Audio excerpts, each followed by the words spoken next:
ठीक है। तो आज हम लोग बात करने वाले थे पॉलिटिकल सिचुएशन इन इंडिया की ब्रिटिशर्स के आने से पहले। हम आज से पॉलिटिकल सिचुएशन के बारे में पढ़ेंगे। Bye political situation I mean कि कौन कौन से एम्पायर्स थे, कौन कौन से किंगडम्स थे, फिर ईस्ट इंडिया कंपनी को किससे किससे लड़ना पड़ा, है ना। और लड़ने के बाद फिर फाइनली कैसे कनकर किया, कैसे जीता, कैसे एक्वायर किया सारी लैंड को। ये सब आज हम पढ़ेंगे। तो देखो, ईस्ट इंडिया कंपनी का सबसे पहले आना हुआ 1607 1608 के आसपास, 1607 1608। कैप्टन हॉकिंस आए थे, है ना, परमिशन लेने के लिए कि हमको ट्रेड करना है। और उससे ठीक 7 साल पहले 1600 में क्वीन एलिजाबेथ ने चार्टर जारी करके, मतलब एक कानून जारी करके ईस्ट इंडिया कंपनी को स्टैब्लिश किया था। और वो पीरियड हमने लास्ट उसमें क्लास में पढ़ा था कि वो पीरियड एक्सप्लोरेशन का था, साइंटिफिक एक्सप्लोरेशन का था। ठीक है। और यूरोपियंस एक्सप्लोर कर रहे थे, उनके पास साइंस आ, उनके पास टेक्नोलॉजी थी, उनके पास नया स्पिरिट आ गई थी, तो देवर एक्सप्लोरिंग। उसके बाद उन्होंने धीरे धीरे कॉलोनीज बनानी भी स्टार्ट कर दी थी। ये सारी बातें हमने पिछले क्लास में देखी थी। तो 1607 में सबसे पहले यहाँ आते हैं कैप्टन हॉकिंस। उस समय राजा थे, मुगल एम्पायर थे, जहांगीर। ठीक है, अकबर के बेटे। एट फर्स्ट उन्होंने अलाउ नहीं किया था, है ना। he did not allow setting up of a factory, है ना। क्यों? क्योंकि उस समय पुर्तगीज में थे, तो पुर्तगीज ने बहुत अपोज किया था, और साथ ही साथ जो लोकल ट्रेडर्स थे सूरत के, उन्होंने बहुत अपोज किया था। तो अपोजिशन बहुत था, तो ब्रिटिशर्स को अनुमति नहीं मिली कि भाई वो फैक्ट्री सेटअप कर पाए सूरत में आकर के। लेकिन कुछ सालों बाद 1613 के आसपास पहली फैक्ट्री सेटअप हो जाती है सूरत में। तो britishers set up there first factory at Surat in 1613। 1613 में पहली फैक्ट्री वो कर ले जाते हैं। ठीक है। फिर धीरे धीरे उनका ट्रेड होता है। पहले तो ट्रेडिंग कंपनी थी केवल। अच्छा, तो अभी तक 1700 तक हम कह सकते हैं कि ईस्ट इंडिया कंपनी का कोई पॉलिटिकल सिग्निफिकेंस नहीं था। 1707 तक नहीं था, 1707 तक।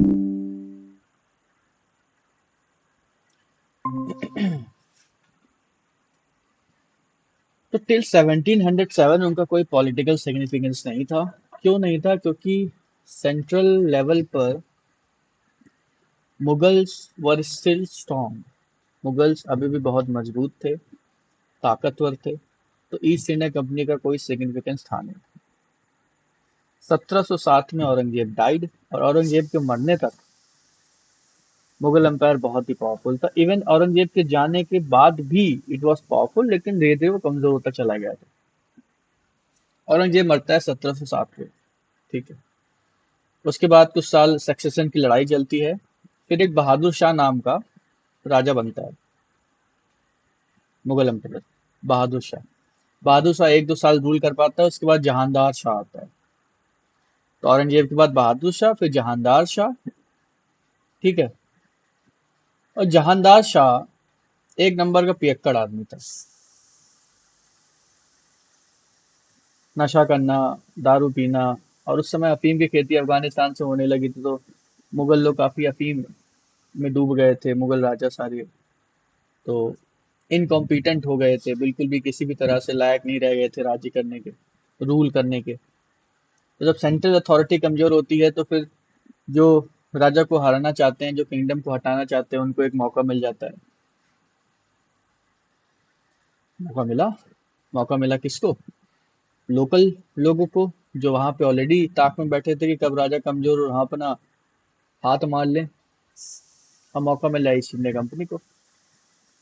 तो जहां शाह भी नशे वाला आदमी। उसके बाद फरुख सियार आया। फरुख सियार भी बहुत एबल्ड रूलर नहीं था 1717 में। तो यहाँ तक ईस्ट इंडिया कंपनी का कोई पॉलिटिकल सिग्निफिकेंस नहीं था। तो जब मुगल एम्पायर कमजोर करने पड़ा, एक सेंट्रल अथॉरिटी कमजोर होने लगी,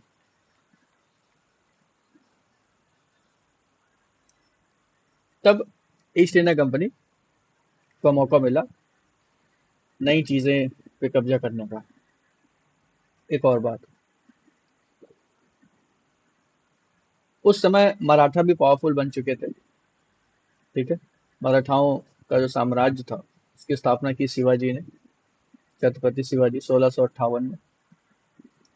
58 में बीजापुर वगैरह को कब्जा किया और हराया। उसके बाद 1674 में कुछ सालों के बाद उन्होंने, उनका कोरोनेशन हुआ, उनका राज्याभिषेक हुआ, है ना, रायगढ़ के किले में हुआ था शायद, जहाँ तक मुझे याद है। उसके बाद 1680 में उनकी डेथ हो जाती है। ठीक है, 1680 में संभाजी, उनके बेटे, छत्रपति बनते हैं। संभाजी के बाद, संभाजी को औरंगजेब ने मार दिया था, और संभाजी के बाद शाहू जी बनते हैं। शाहू जी को पकड़ लिया था औरंगजेब ने। फिर लड़ाई चलती है शाहू जी के बीच में और शिवाजी सेकंड के बीच में। शिवाजी द्वितीय सेकंड और संभा शाहू जी के बीच में, इन दोनों के बीच में लड़ाई चल रही थी कि छत्रपति कौन बनेगा। तो फाइनली शाहू जी जीत जाते हैं, और उनके जो मिनिस्टर थे वो काफी मदद करते हैं उनको जीतने में, शाहू जी को, छत्रपति शाहू जी। और उस मिनिस्टर का नाम था बालाजी विश्वनाथ। बालाजी विश्वनाथ 1713 में पहला पेशवा बनते हैं। तो पहले छत्रपति हुआ करते थे, छत्रपति बाद में भी रह गए थे, लेकिन अब रियल पावर किसके हाथ में आ गई थी? प्राइम मिनिस्टर यानी कि पेशवा के हाथ में आ गई थी। तो पहले पेशवा बालाजी विश्वनाथ थे, और दूसरे पेशवा उनके बेटे बाजीराव फर्स्ट बनते हैं, है ना, वही बाजीराव जिनके ऊपर मूवी बन रही है। तो वो 1740 तक रहते हैं। 1740 के बाद बालाजी बाजीराव आ जाते हैं। ठीक है, अब ये जो 40 से लेकर के 60 65 तक का पीरियड है, 1740 से 1740 60 तक का पीरियड, और 1700 के बाद का, ये यहाँ पे नया डेवलपमेंट हो रहा है। देखो यहाँ पर, वहां पर क्या हुआ, मुगल्स कमजोर पड़ गए तो ईस्ट इंडिया कंपनी को मौका मिल गया मुगल्स को हरा करके उनकी जमीन हड़पने का और अपना फायदा उठाने का। इधर वो हुआ। इधर मराठास, बाजीराव के बाद 1761 में एक बैटल हुआ था, तीसरा पानीपत का युद्ध हुआ था, जिसको हम लोग बोलते हैं थर्ड बैटल ऑफ पानीपत, 1761। उसमें अफगान रूलर था जिसका नाम था अहमद शाह अब्दाली ना। इसके ऊपर भी मूवी बन चुकी है पानीपत नाम की, इसमें अर्जुन कपूर है, फ्लॉप मूवी वैसे, लेकिन चलो हिस्ट्री।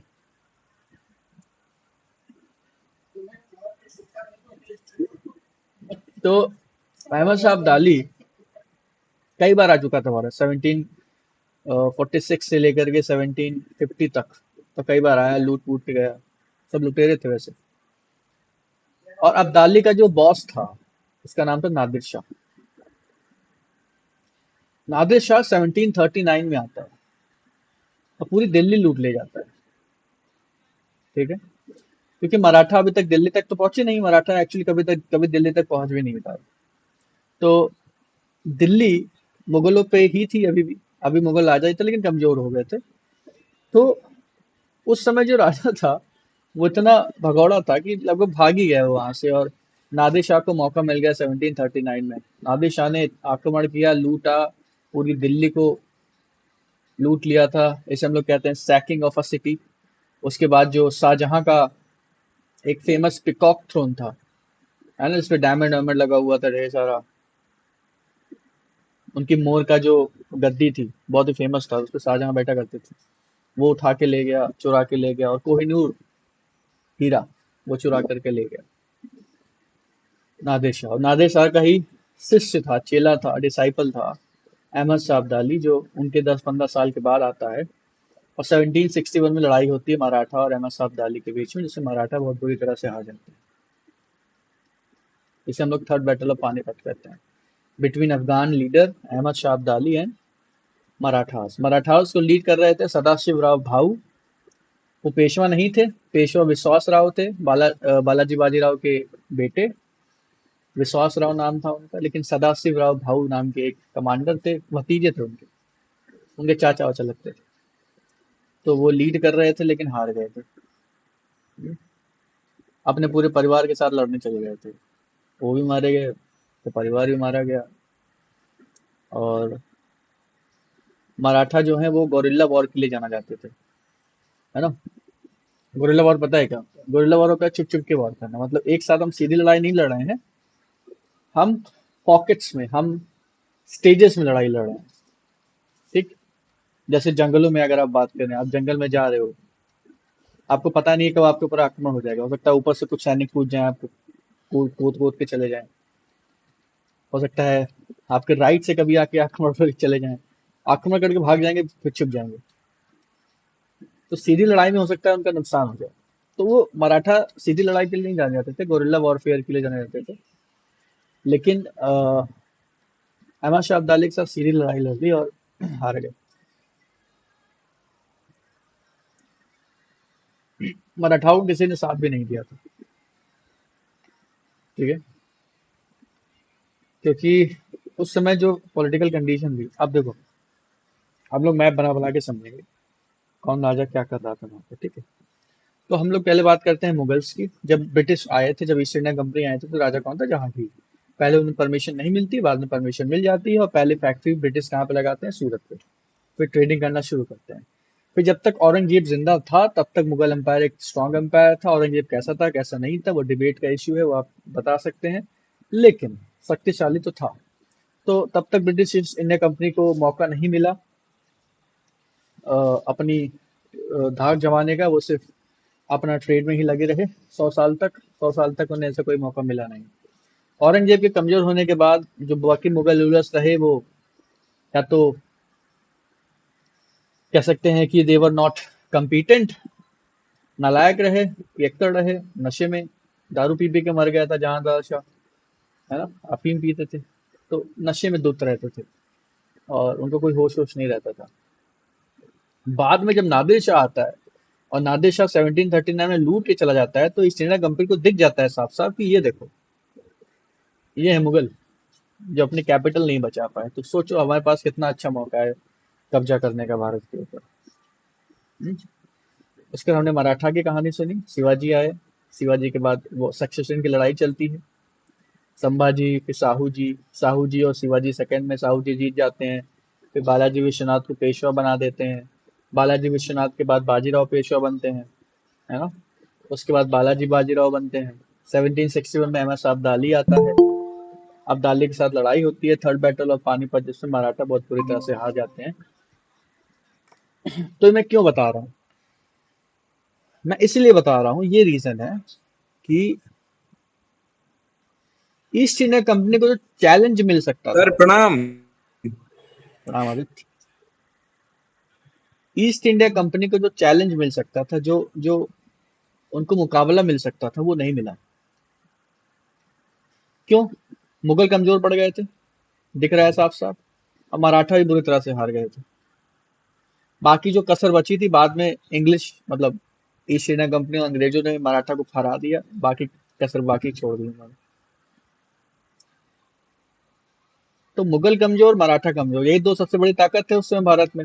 अगर हम 18वीं शताब्दी की बात करें, 1710 से लेकर के अगर हम 1790 1800 तक की बात करें, ये पूरी की पूरी 18वीं शताब्दी, 18th सेंचुरी, इस पूरी 18th सेंचुरी में दो सबसे बड़ी ताकत थी, एक मुगल्स थे, एक मराठा थे।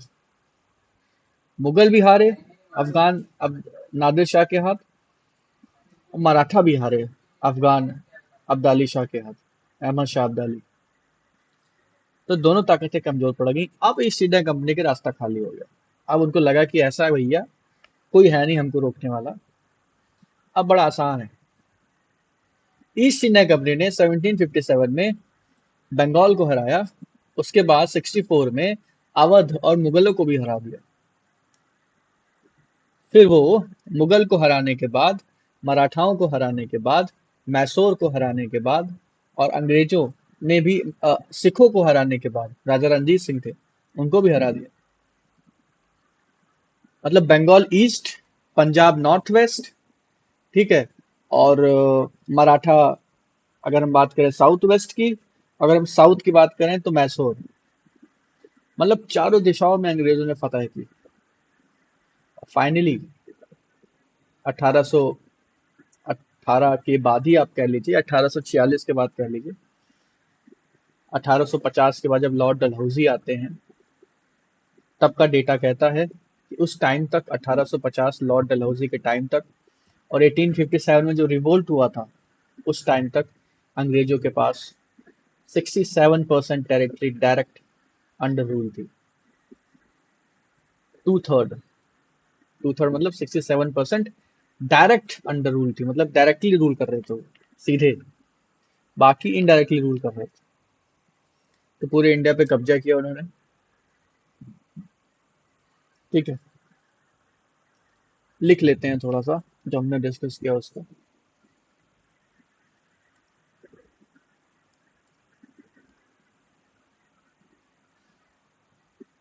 तो उस समय बड़े प्लेयर्स कौन कौन से थे जब ईस्ट इंडिया कंपनी आई थी? एक एक मुगल थे।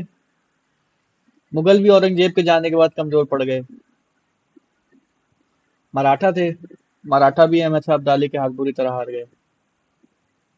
और फिर कोई बचा नहीं। एक मैसूर था। मैसूर में हैदर अली और टीपू सुल्तान, वो भी हार गए। फिर पंजाब बचा था, राजा रंजीत सिंह, वो भी हार गए।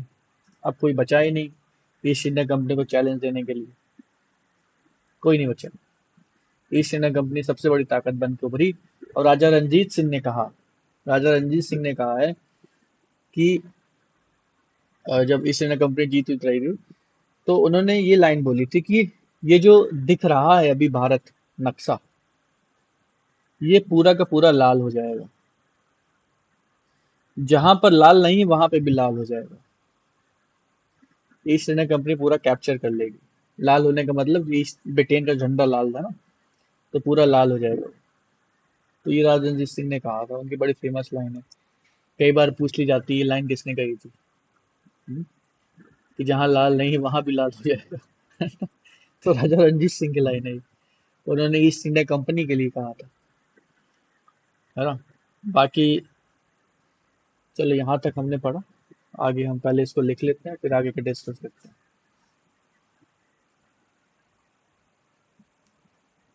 लिखना जरूरी है, बिना लिखे समझ नहीं आएगा, भूल जाओगे आप।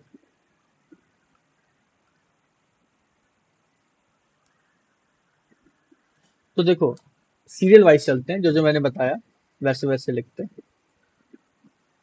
तो सबसे पहले हमने लिखा coming up of east India company. इससे पहले हमने कमिंग अप ऑफ कोलोनिज्म लिखा था, वो आइडियोलॉजी, वो रिवोल्यूशन कहाँ से आया, है ना, यूरोप में क्या चल रहा था जिसकी वजह से ये कंपनियां बनी। ठीक है, तो coming up of east India company, EIC in India. तो सबसे पहले कैप्टन हॉकिंस आते हैं 1607 में, इन 1607-8, 1607-1608 के आसपास। Captain Hawkins reached captain Hawkins reached the court of Jahangir. Jahangir Akbar के बेटे, मुगल एम्परर।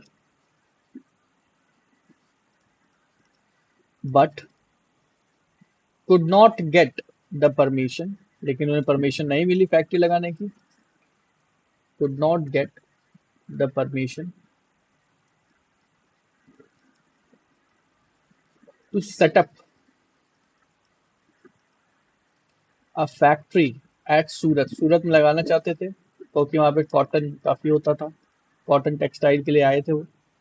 तो सूरत में फैक्ट्री लगाना चाहते थे बट उन्हें परमिशन नहीं मिली थी बिकॉज ऑफ अपोजिशन।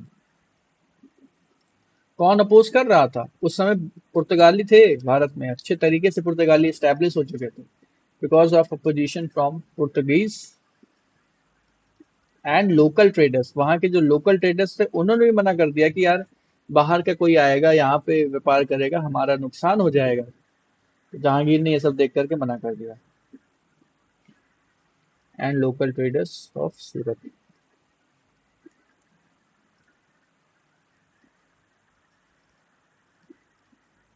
लेकिन मना वना के काफी कन्विंस करके फाइनली क्या हुआ, इन 1613 में थॉमस रो आते हैं।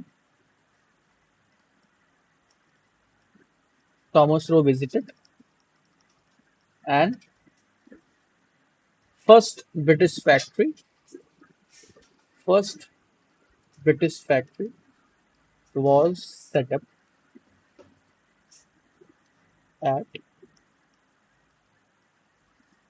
सूरत।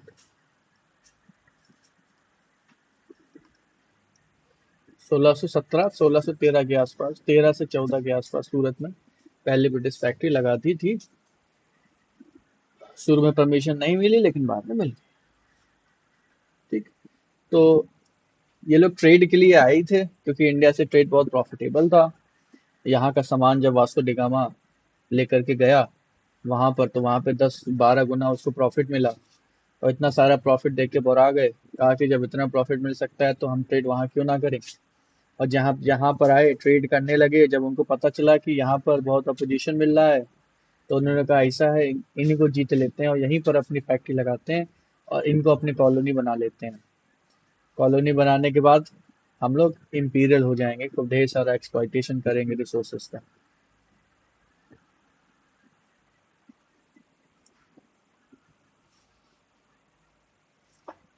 ईस्ट इंडिया कंपनी बनी थी 1600 में।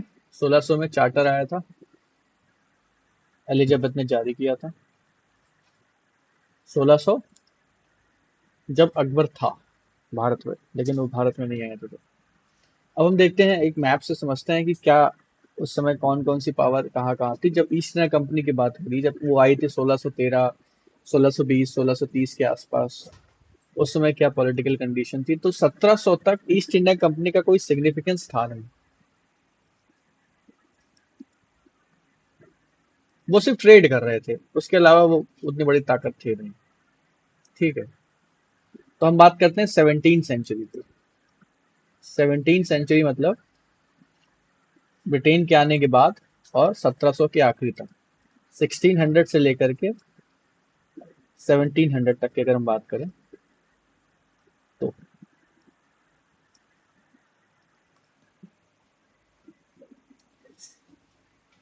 बढ़िया सा मैप बनाते हैं एक।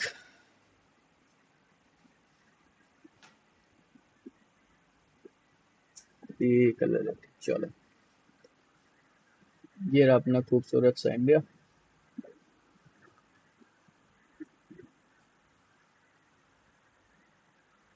है ना।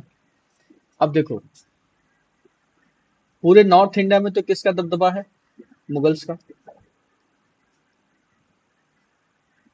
ठीक है। 1600 से 1700 तक 3 राजा हुए। 1603 या 2 के आसपास अकबर की डेथ होती है। अकबर के बाद जहांगीर, शाहजहां, औरंगजेब।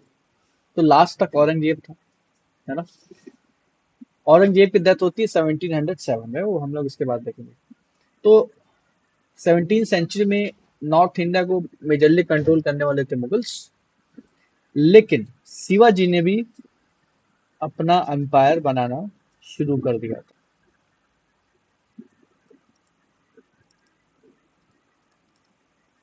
1658 में मराठा एम्पायर की स्टैब्लिशमेंट किया था। 1680 में इनकी डेथ हो जाती है। ठीक है।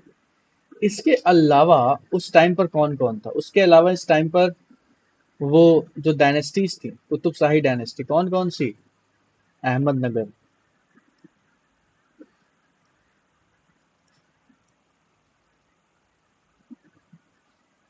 ठीक है, गोलकोंडा,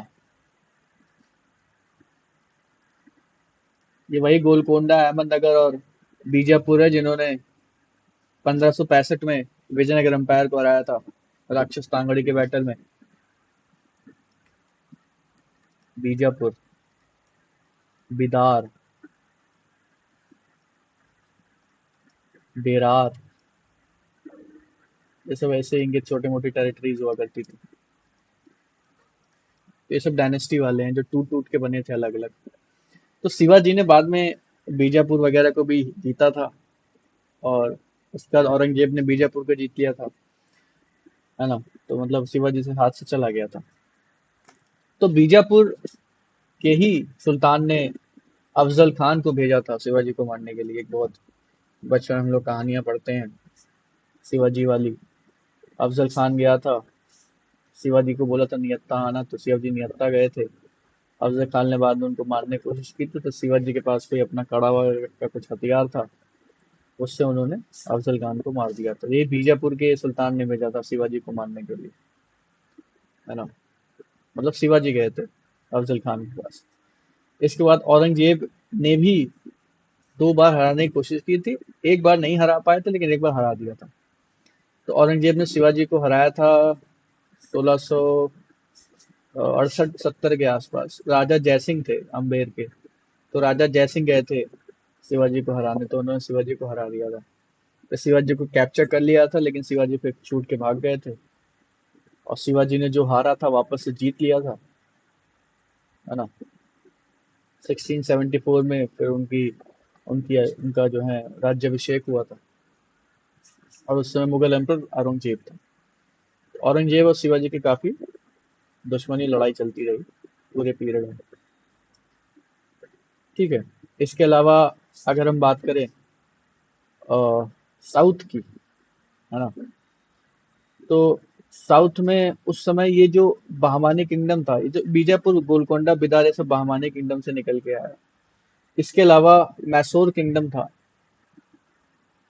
ठीक, मैसूर जो कि कर्नाटक के रीजन में है, और ट्रावणकोर था तमिलनाडु के रीजन में। तो ये सब एम्पायर, छोटे मोटे एम्पायर, बड़े एम्पायर हुआ करते थे 1600-1700 के आसपास। और इसी में एंट्री होती है ईस्ट इंडिया कंपनी की। अब इसी में गोवा वगैरह को भी पुर्तगीज ने कैप्चर कर रखा था, बॉम्बे को कैप्चर कर रखा था, है ना, और दमनदीप को कैप्चर कर रखा था पुर्तगीज ने। इसके अलावा यहाँ जो पुडुचेरी का रीजन है उसको फ्रेंच ने कैप्चर कर रखा था। तो जो मैंने डॉट्स लगाए हैं ये पुर्तगीज और फ्रेंच वगैरह ने कैप्चर करके रखा हुआ था। तो पूरे भारत में लड़ाइयाँ चल रही थी, है ना, अपनी टेरिटरी स्टैब्लिश करने के लिए और राज्य करने के लिए। सो मराठाओं और, तो देखिए दो बातें हैं, दो बात हम इंपॉर्टेंट चीज लेकर हैं। हम बहुत डिटेल मराठा हिस्ट्री और मुगल हिस्ट्री में नहीं जा रहे हैं। हम दो बातें लेकर हैं कि ईस्ट इंडिया कंपनी को मौका कैसे लगा, कैसे हम बताएं, कैसे हम जाने कि हाँ ये बढ़िया अपॉर्चुन टाइम था, ये बहुत अच्छा टाइम था ईस्ट इंडिया कंपनी के घुसने के लिए। तो दो बातें हुई। 1707 के बाद औरंगजेब मर जाता है, फिर मुगल एम्पायर धीरे धीरे कमजोर होता जाता है। क्यों? क्योंकि जो राजा बने, जो शहंशाह और रूलर्स हुए, बहुत कमजोर हुए। बहादुर शाह, जहानदार शाह तो पीते पीते मर गया था। उसको कहा जाता है कि शराब पीने से मौत हो गई थी उसकी। नशे में धुत हो गए थे और वो काबिल नहीं रह गए थे रूल करने के। ठीक है। फिर उसके बाद मराठाओं ने बहुत कैप्चर किया अपना, नॉर्थ इंडिया तक उनका किंगडम फैल गया। लेकिन 1761 में जब अहमद शाह अब्दाली आता है, तो तीसरे पानीपत की युद्ध में बहुत बुरी तरह से हार जाते हैं। तो मुगल हार गए और मराठा हार गए। यही दो बड़े किंगडम्स थे जिनको, जो चैलेंज कर सकते थे ईस्ट इंडिया कंपनी को। बाकी ये जो छोटे मोटे आपको बीजापुर और ये बेरार वेरार दिख रहा है ना, ये सब कैप्चर कर लिए गए थे। औरंगजेब ने बीजापुर और गोलकोंडा को 1685 और 1687 में ही कैप्चर कर लिया था। तो इन सबको हरा दिया गया था। दो बड़ी शक्तियां थी, मराठा और मुगल, और दोनों ही हार गए थे। ठीक है। तो अब ईस्ट इंडिया कंपनी को एक वैक्यूम मिल गया, एक खाली जगह मिल गई कि भैया ऐसा है, अब हम बड़े आराम से जीत सकते हैं।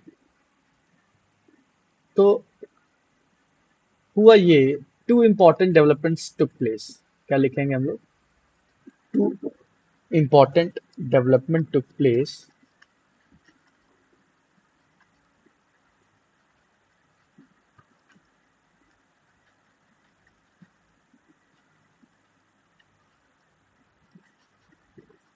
which paved the way which paved the way for establishment of company rule in India, for establishment of company rule in India।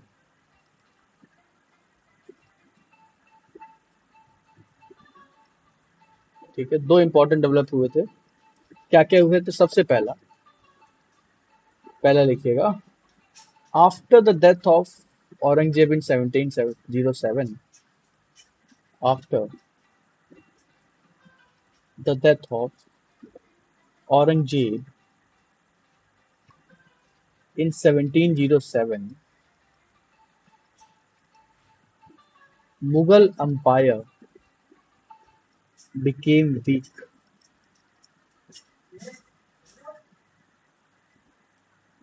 है ना? The successors such as Bahadur Shah, Jahandar Shah, Farooq Siyar, Bahadur Shah, Jahandar Shah, Farooq Siyar,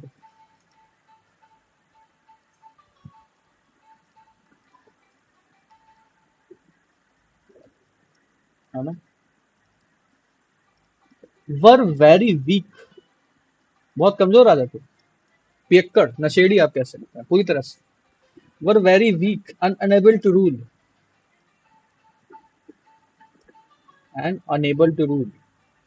इस जहांदार शाह की मौत पता है कैसे हुई थी? ज्यादा शराब पीने की वजह से. बताओ, ऐसे तो मर गए वो, P P K. Very weak and unable to rule, है ना? अब इसके अलावा नादिर शाह 1739 में इन्वेड करता है और पूरी दिल्ली को लूट ले जाता है. सोचिए, दिल्ली कैपिटल मुगल एम्पायर की, दिल्ली कैपिटल सेंट्रल पावर की. एक मिनट रुकिएगा.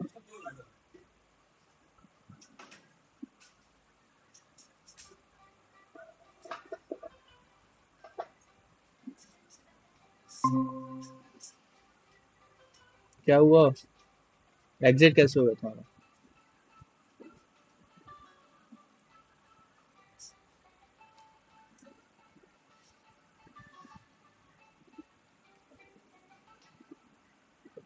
चलो देखो, बात नहीं. तो दिल्ली कैपिटल और उसको लूट के ले जाना, इतनी बुरी तरह से प्लंडर कर देना उसे, वी कॉल इट प्लंडर. एकदम लूट खचोट लिया था. और शाहजहां का पिकॉक थ्रोन लूट लिया था, उसके बाद डायमंड लूट लिया था, कोहिनूर डायमंड लूट लिया था, है ना? एकदम प्लंडर कर दिया था, जो दिखाता है कि मुगल्स बहुत वीक हो गए थे. एकदम ताकत नहीं बची थी उनको नादिर शाह से बचाने के लिए. और नादिर शाह भी बहुत ताकतवर लड़ाका था, है ना? उसने ईरान में बहुत सारे लोगों को हरा दिया था. ईरान, अफगानिस्तान में कितने लोग को हरा के जीत के आया था. और जब भारत आया तो मुगल इतने कमजोर पड़ चुके थे कि तो नादिर शाह को झेल ही नहीं पाए. नादिर शाह ने बहुत बुरी तबाही मचाई थी वहां पर 1739 में. उसे हम लोग बैटल ऑफ करनाल के नाम से जानते हैं, 1739. इन 1739 नादिर शाह इन्वेडेड,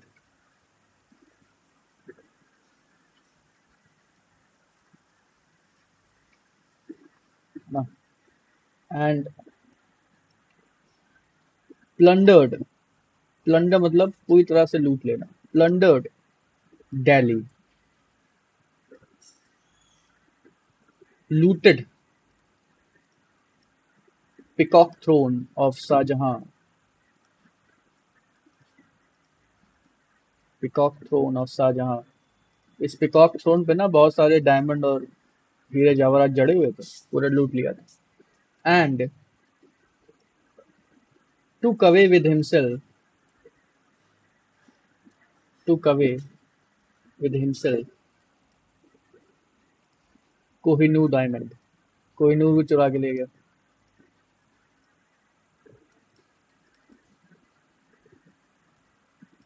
है ना? दिस shows, या कह सकते हैं कि this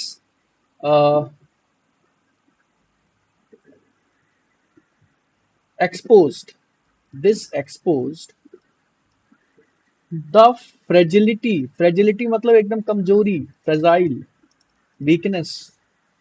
this expose the fragility of Mughal empire and East India Company took advantage of the situation. Delhi में कोई ताकत नहीं बची है, हम उसका फायदा उठाएंगे. हम पूरी भारत को कैप्चर करें। कौन करेगा? ईस्ट इंडिया कंपनी करेगी।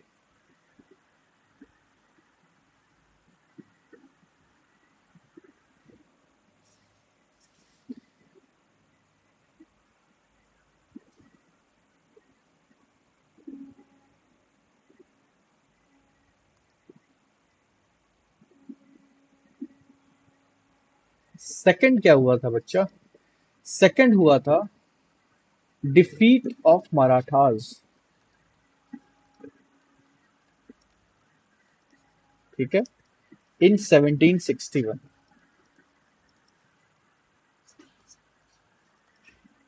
जिसे हम लोग थर्ड बैटल ऑफ पानीपत भी कहते हैं। पहला बैटल ऑफ पानीपत हुआ था इब्राहिम लोदी और बाबर के बीच में, जिसमें बाबर जीत जाता है। सेकंड बैटल ऑफ पानीपत हुआ था अकबर और अहमद शाह सूरी के बीच में, जिसमें अकबर जीत जाता है और राजा बन जाता है। तीसरा पानीपत का युद्ध हुआ था 1761 में मराठाओं और अहमद शाह अब्दाली के बीच में, जिसमें अब्दाली जीत जाता है। तो ईस्ट इंडिया कंपनी ने देखा मुगल हार गए बहुत बुरी तरह से, और मराठा भी हार जाते हैं बुरी तरह से।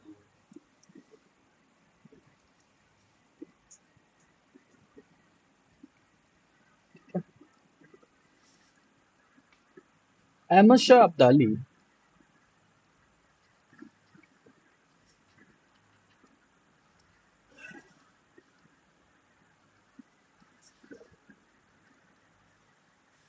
defeated the Marathas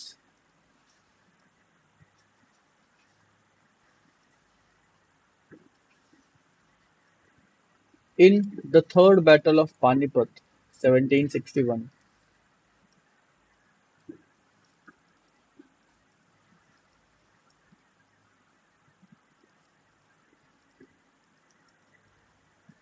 ठीक है, and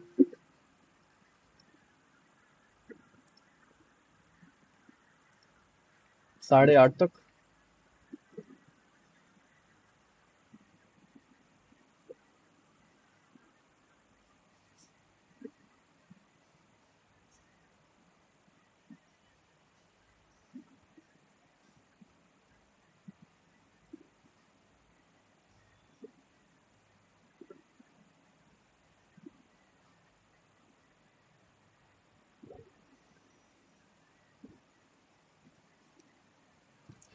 ठीक है, लिखो। तो Ahmad Shah Abdali defeated the Marathas in third battle and Marathas were shattered. बहुत बुरी हार है भाई।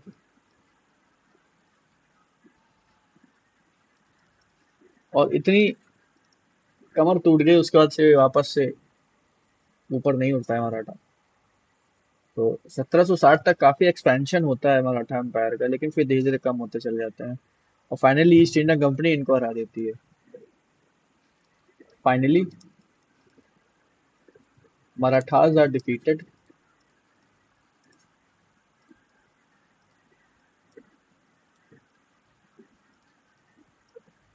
in 1802 and 1818 by East India Company. तो अब मराठा का अपोजिशन भी गायब और मुगलों का अपोजिशन भी गायब। अब कौन बचा? अब कोई नहीं बचा। अब बचा है बस एक, टीपू सुल्तान, मैसूर में। वहां पे भी हरा देते हैं। पहला वाला हैदर अली हरा देता है, दूसरा संधि हो जाती है, तीसरा टीपू सुल्तान हार जाता है। 1799 में टीपू सुल्तान मारा जाता है। तो अंग्रेजों ने मुगलों का अपोजिशन काउंटर किया और इनका अपोजिशन काउंटर किया मराठाओं का। फिर मैसूर को भी हराते हैं अंग्रेज। तीसरा लिखिए।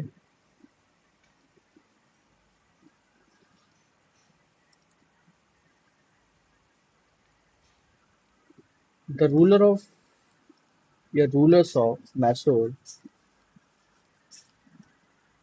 हैदर अली एंड हैदर अली पिता हैं और टीपू सुल्तान उनके बेटे हैं। And Tipu Sultan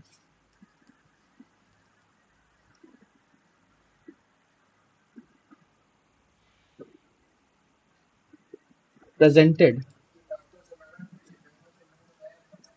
the rulers of Mysore, Hyder Ali and Tipu Sultan presented a new challenge to East India Company. A new challenge to east India company. ठीक है, ईस्ट इंडिया कंपनी को एक नया चैलेंज लेकर आते हैं ये दोनों, हैदर अली और टीपू सुल्तान, मतलब मैसूर, है ना। लेकिन बाद में फाइनली ये भी हार ही जाते हैं। 4 बैटल लड़े गए इन दोनों के बीच में, है ना। और एक में हैदर अली जीत जाता है, दूसरे में डील हो जाती है, मतलब कॉम्प्रोमाइज हो जाता है। तीसरे में ये जीत जाते हैं ब्रिटेन, ईस्ट इंडिया कंपनी, और चौथे में फाइनली टीपू सुल्तान हार जाता है। 1799 में टीपू सुल्तान मारा जाता है। तो अब मराठाओं के बाद, मुगलों के बाद, इन्होंने मैसूर को भी अपने कब्जे में ले लिया और मैसूर को भी हराया। ठीक है, इन 1799 Tipu Sultan was killed. Tipu Sultan was killed in the battlefield. ठीक है, and British overcame another opposition. एक और अपोजिशन था, एक और विरोधी था टीपू सुल्तान, उनको भी हरा ही देते हैं फाइनली 1799 में। टीपू सुल्तान बहुत ताकतवर हो जा रहा था और काफी चैलेंज कर रहा था इनको। नेवी वगैरह काफी डेवलप कर ली थी टीपू सुल्तान ने। और उस समय देखिए, याद करिए 1789 का पीरियड था, 1799 में की डेथ हुई, 1789 में फ्रेंच रिवॉल्यूशन हो रहा था। तो टीपू सुल्तान फ्रेंच रिवॉल्यूशन से प्रेरणा ले रहा था, अपने आप को जैकोबिन क्लब का मेंबर बना दिया था। और श्रीरंगपट्टनम में लिबर्टी का पौधा भी गाड़ दिया था उसने। नेवी बहुत अच्छी डेवलप कर रहा था, स्ट्रॉन्ग नेवी। तो ईस्ट इंडिया कंपनी लगा है तो वो खतरा कर रहा है, तो लड़ाई लड़ी, उनको हराया, उनको भी मारा। इसके अलावा बचा पंजाब। पंजाब को भी ईस्ट इंडिया कंपनी ने हरा ही दिया फाइनली, है ना। पंजाब में पहले इंटरेस्ट नहीं था ईस्ट इंडिया कंपनी का, अंग्रेजों का, लेकिन उस समय खतरा था रशियन इन्वेजन का, रशिया से लड़ाई चल रही थी, रशिया और ब्रिटेन में। ठीक है, कोलियन पावर था ब्रिटेन, रशिया पे कब्जा कर रखा था, बाद में रशिया ने भी इनको हराना शुरू कर दिया, लड़ाई हो गई थी। तो इनको खतरा था कि, डर था कि कहीं अफगानिस्तान की तरफ से रशियंस ना आ जाएं, हम पे हमला ना कर दें। तो अफगानिस्तान से एक तरफ से आओगे तो पंजाब पड़ेगा, और पंजाब में राजा कौन है? रंजीत सिंह। वहाँ पे खालसा ग्रुप चल रहा है, राजा रंजीत सिंह है, उसके बाद दिलबाग सिंह आए थे और एक और राजा आए थे। तो वो लोग राज्य कर रहे थे। उसके बाद इनको भी हराना पड़ा, रंजीत सिंह को भी। तो रंजीत सिंह भी हारते हैं। फिर 2 लड़ाइयाँ लड़ी पंजाबियों के साथ भी, हम लोग एंग्लो सिख वॉर कहते हैं, सिखों को भी हराया। उसके बाद फाइनली इन्होंने सब कुछ कैप्चर कर लिया था। लॉर्ड डलहौजी तक आते आते 1850 तक आते आते 67% टेरिटरी, जमीन जो इंडिया की थी, वो ब्रिटेन ने अपने अंदर ले ली थी। ठीक है, अब यहाँ पे 2 इंपॉर्टेंट बैटल है, ये चीजें हमने डिस्कस की, लेकिन इसके अलावा 2 बहुत जरूरी लड़ाइयाँ हैं जिससे ईस्ट इंडिया कंपनी ने अपनी जो पकड़ है वो मजबूत कर ली भारत में। एक लड़ाई है बैटल ऑफ प्लासी, प्लासी का युद्ध 1757 का। एक लड़ाई है बक्सर का युद्ध 1764 का। ठीक है, तो 1717 में फर्रुख सियार राजा बना था। उसने ट्रेड वगैरह की परमिशन दे दी थी ईस्ट इंडिया कंपनी को कि जाओ बंगाल में ट्रेड करो। और एक दस्तक होता था, दस्तक मतलब एक तरह का डॉक्यूमेंट कि आप टैक्स फ्री होकर के और बिना किसी चार्ज के आप ट्रेड कर सकते हो, आपके ऊपर कोई चार्ज वगैरह नहीं लगेगा। मतलब टैक्स फ्री कर दिया था, छूट दे दी थी। तो ये लोग ट्रेड कर रहे थे, उसका गलत इस्तेमाल कर रहे थे। जो ईस्ट इंडिया कंपनी के ऑफिशियल्स थे ना, ये ईस्ट इंडिया कंपनी को भी के लिए काम तो करते ही करते थे, ऑब्वियस सी बात है, लेकिन अपने लिए भी काम करते थे। ये कंपनी को फायदा पहुंचाने के साथ साथ अपने आप को भी फायदा पहुंचाते थे। तो करप्शन कह सकते हैं, तो करप्शन करते थे ये लोग। चोर तो थे ही, चोरी करने ही तो आए थे इतनी दूर से। इंग्लैंड से क्या करने आए थे इंडिया में? चुराने आए थे। तो करप्शन कर रहे थे। और उस समय इनकी फ्रांस के साथ लड़ाई चल रही थी। इनको डर था फ्रांस हमला हमला ना कर दे। तो इन्होंने जो फोर्ट विलियम है ना, कलकत्ता में, उसके चारों तरफ घेराबंदी करना शुरू कर दिया था इन्होंने। दस्तक का गलत इस्तेमाल कर रहे थे, घेराबंदी कर रहे थे। और जो बंगाल का भगौड़ा था, कृष्ण बल्लभ नाम था, सिराजुद्दौला जो बंगाल के नवाब थे उस समय, उन्होंने भगा दिया था कृष्ण बल्लभ को कि भागो यहाँ से, तुम देशद्रोही हो, भगोड़े हो, या जो है विद्रोह कर रहे हो। ईस्ट इंडिया कंपनी ने उसको शरण दे दी थी। अब ईस्ट इंडिया कंपनी का तो यही करना ही था कि दुश्मन का दुश्मन क्या होता है? दोस्त होता है। तुम उसके दुश्मन हो, अच्छा मेरे पास आओ, हम लोग मिलके उसको हराएंगे। उसको हराने के बाद तुमको राजा बना देंगे, लेकिन तुम राजा बन तो जाओगे लेकिन तुमको भी काम नहीं करने देंगे। यही बंगाल में हुआ। दुश्मन का दुश्मन दोस्त, उसको राजा बनाओ, फिर उसके ऊपर अपनी मर्जी चलाओ। उसको बस एक कठपुतली बना दो, एक खिलौना बना दो उसको। 1757 में सिराजुद्दौला हार जाता है ईस्ट इंडिया कंपनी के हाथ। प्लासी का युद्ध होता है।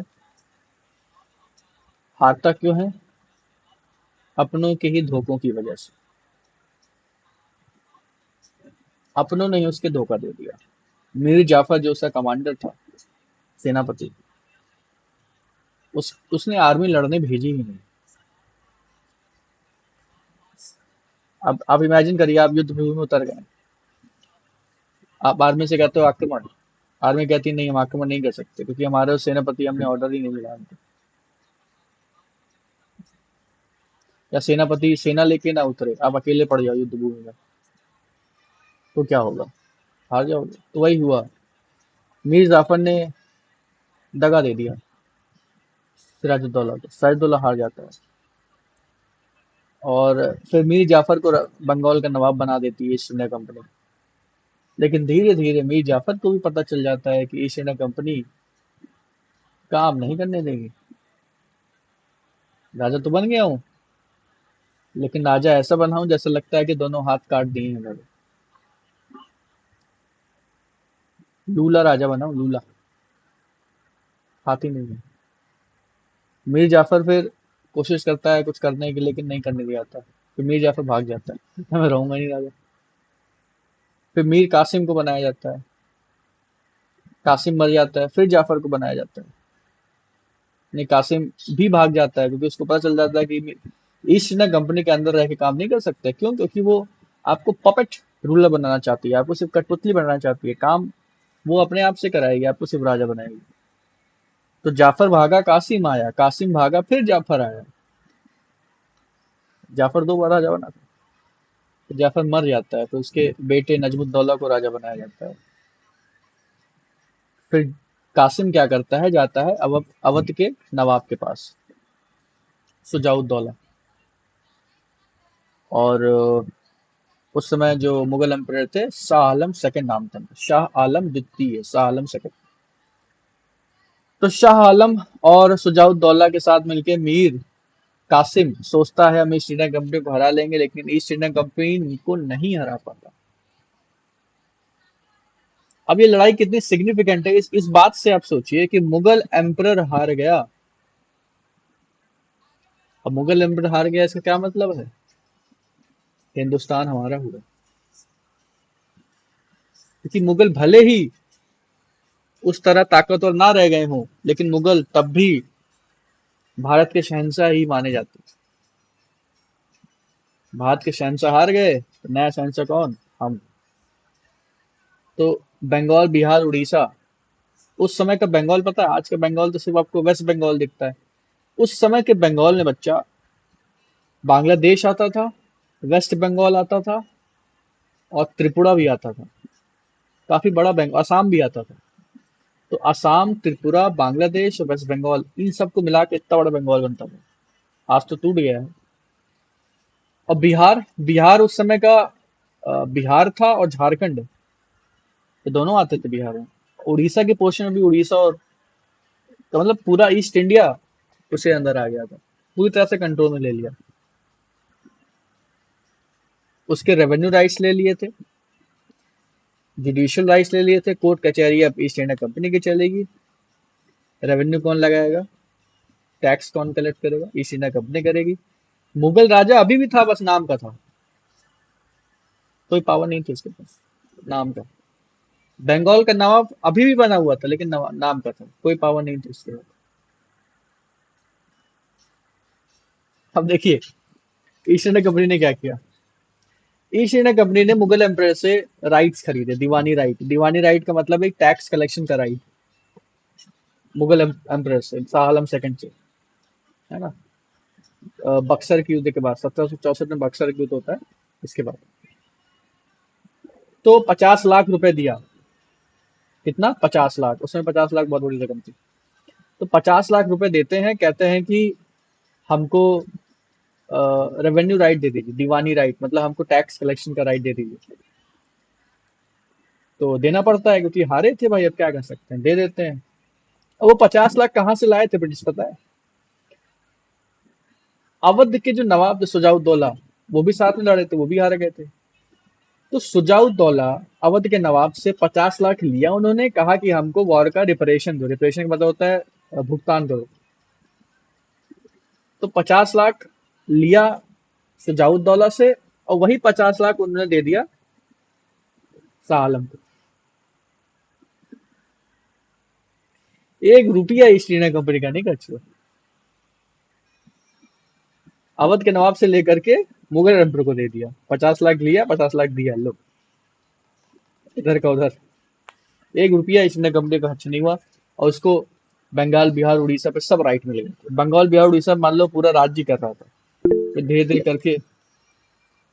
करके, जो है, फिर ये है 1764 की बात। फिर 1802, 1818 मैंने बताया मराठा भी जीत लिया उन्होंने। तो महाराष्ट्र से डेक्कन का रीजन भी उनके कंट्रोल में आ गया। फिर 10 20 30 साल के बाद उन्होंने पंजाब भी जीत लिया। तो सोचिए, नॉर्थ इंडिया, इधर डेक्कन का रीजन, साउथ इंडिया, मैसूर को भी हरा दिया। पूरा इंडिया लगभग उनके अंदर आ गया था 1857 तक। तो ये 2 बैटल्स बस लिख लीजिए जल्दी से, बैटल ऑफ प्लासी और बैटल ऑफ बक्सर।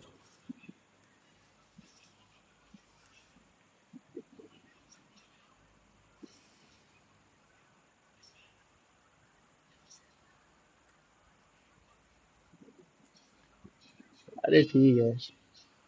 हाँ, पढ़ना पड़ता है यार, बार बार पढ़ना पड़ता है। मैं कुछ कुछ नाम लिखवा दे रहा हूँ, इम्पोर्टेंट इम्पोर्टेंट नाम। ठीक है, चलो।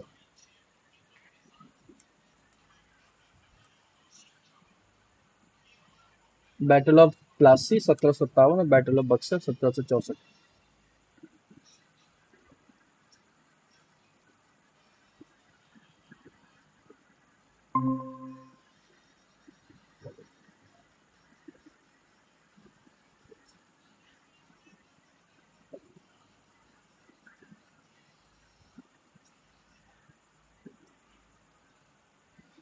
सो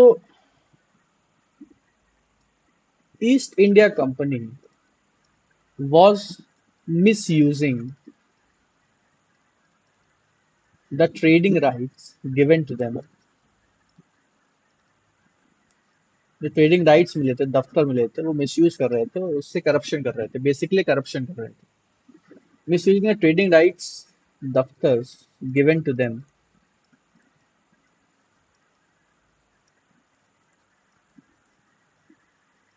and were fortifying Fort William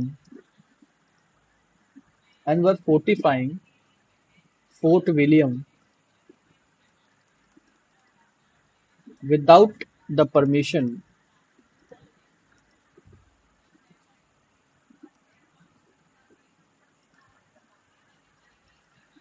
of Bengal's Nawab। Bengal के नवाब के बिना, के परमिशन के बिना ये सब काम कर रहे थे।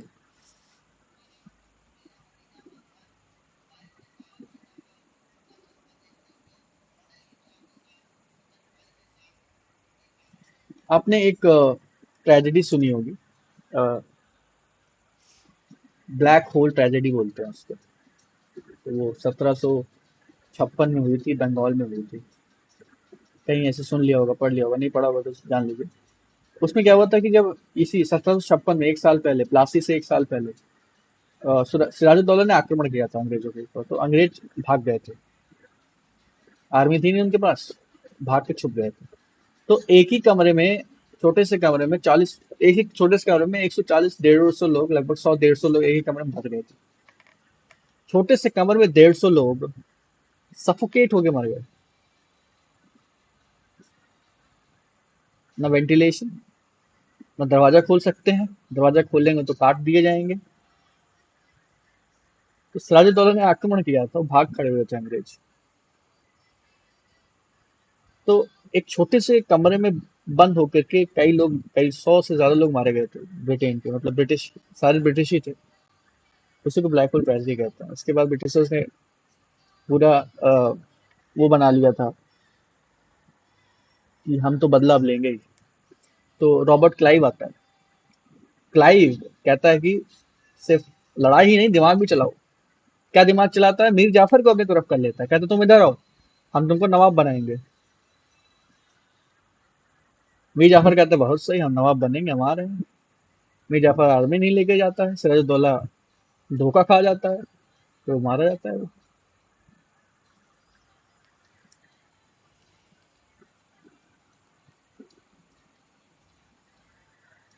ये ये दुश्मन का दुश्मन दोस्त होता है, ये कहावत किसने दी है पता है? ये अंग्रेजों ने दी है।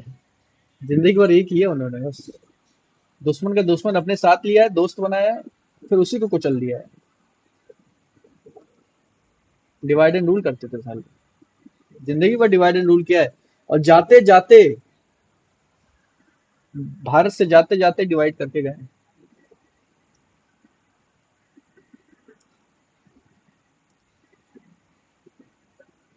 ब्रिटिशर्स, गाली देने का मन करता है उसे। तो हमने कहाँ तक लिखा, प्लासी में। हाँ, मिसयूज वगैरह कर रहे थे। तो but Mir Jafar, Mir Jafar commander of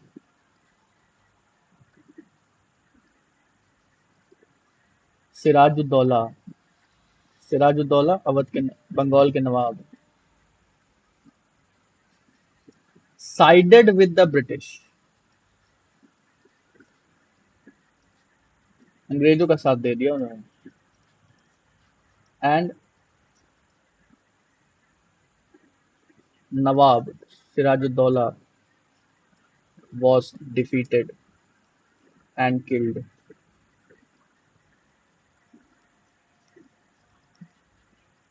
ठीक है। एक लड़ाई ये हो गई, एक लड़ाई है battle of Buxar. Battle of Buxar 1764।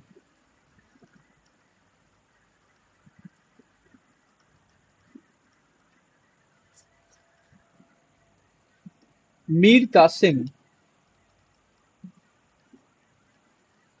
went to the Nawab of Awadh, Sujaud-Dowla,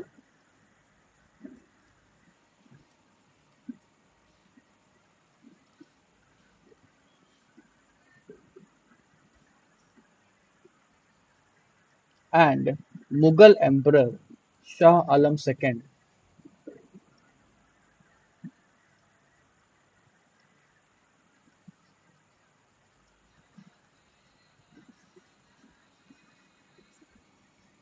to fight East India Company,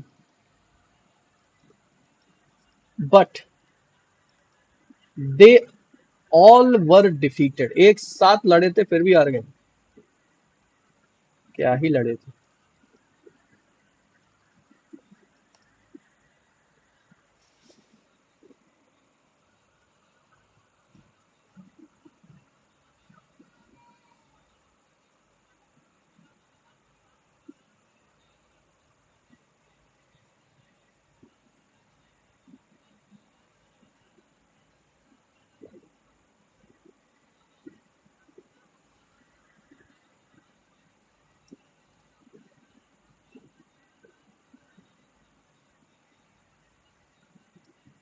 एक लाइन और लिख लीजिएगा कि after this victory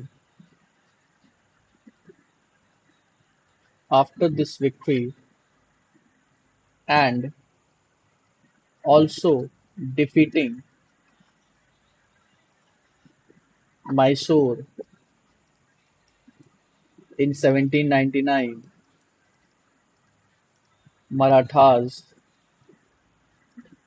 in 1818, and Sikhs in 1848, East India Company became the major power in India. सबको हरा दिया, पूरा Bharat control में।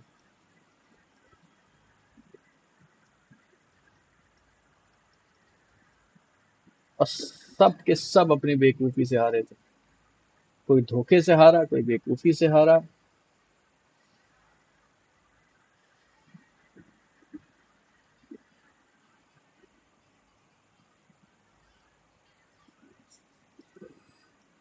By 1857, Britishers या British controlled 67% of India's territory directly,